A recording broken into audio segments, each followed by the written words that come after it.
Bien, après ces topos qui sont tout à fait intéressants sur l'aspect prévisionnel, sur la prise en charge des patients, on va parler un petit peu plus de pratique avec les particularités chirurgicales du rachis vieillissant, avec un certain nombre de points qu'il faut souligner et qui sont constants.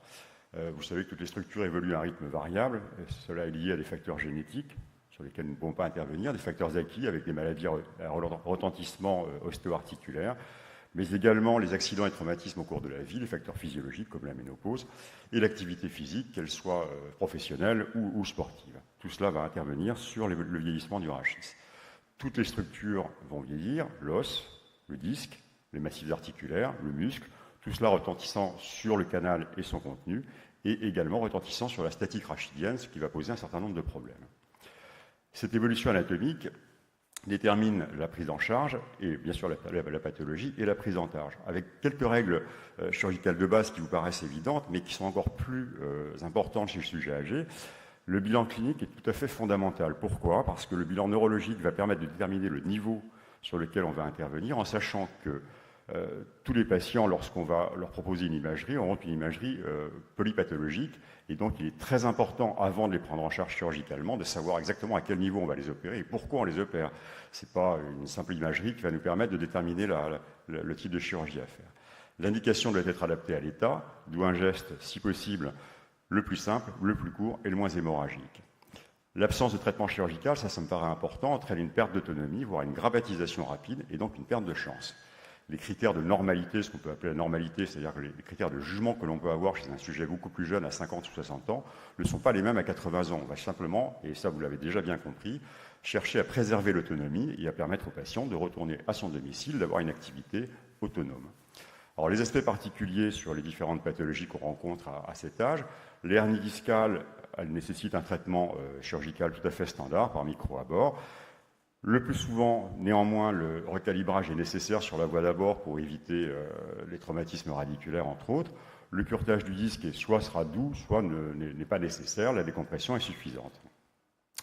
Les sténoses lombaires, c'est un problème intéressant puisque les diurmères sont souvent métaplasiques et il faut, si possible, éviter la brèche lombaire, non pas parce que c'est un incident de parcours tout à fait bénin, mais simplement parce que chez l'adulte, vous le verrez, la brèche lombaire augmente la morbidité de cette chirurgie.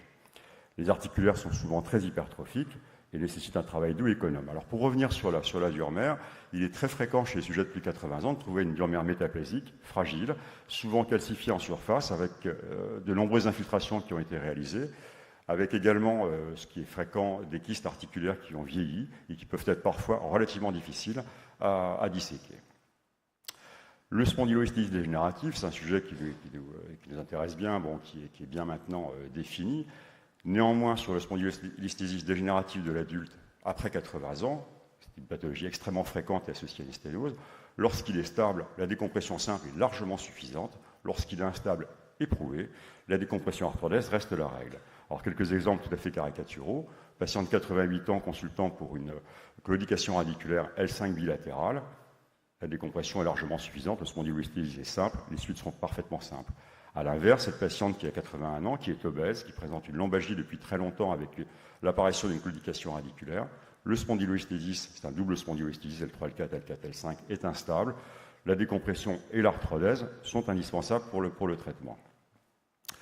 Alors les autres aspects particuliers qui vont être, j'espère, discutés un petit peu plus tard, les déformations peuvent être liées à une dislocation récente et symptomatique. On le voit chez des patients qui ont des dossiers radiologiques sur le long terme.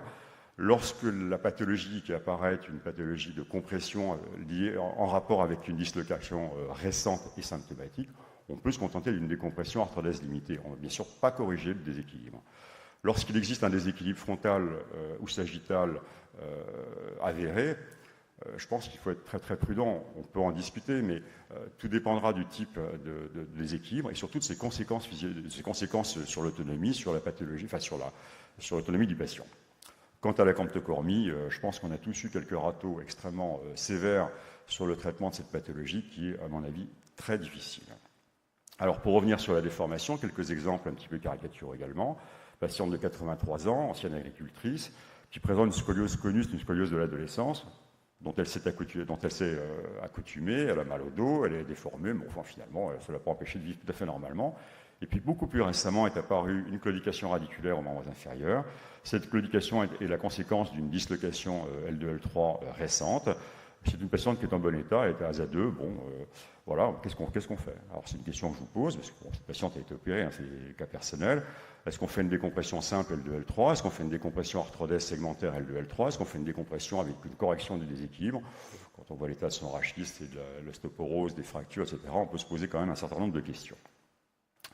Deuxième patiente, c'est un cas tout à fait différent, elle a 83 ans, pareil, ASA2, elle est très bien, sauf qu'elle a un conflit costo-iliaque permanent qui s'est aggravé jusqu'à entraîner un handicap extrêmement sévère, puisqu'elle ne se déplace plus qu'en fauteuil roulant, très difficilement. Elle n'a aucun signe neurologique, elle a ce déséquilibre frontal qui est majeur, avec ce conflit costo-iliaque évident, un déséquilibre sagittal.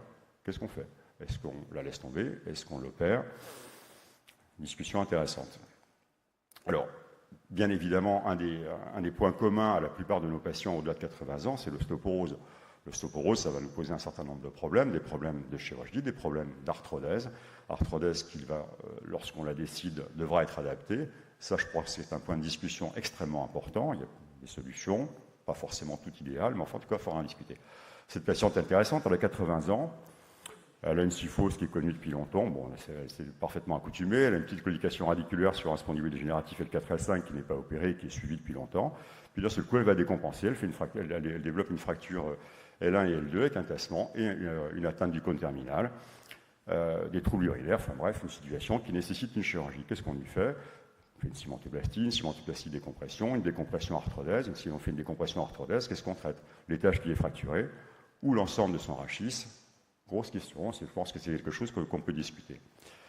Enfin, l'aspect particulier sur les fractures, qu'est-ce que l'on fait sur les fractures? Les fractures pathologiques qui sont extrêmement fréquentes, on ne fait rien.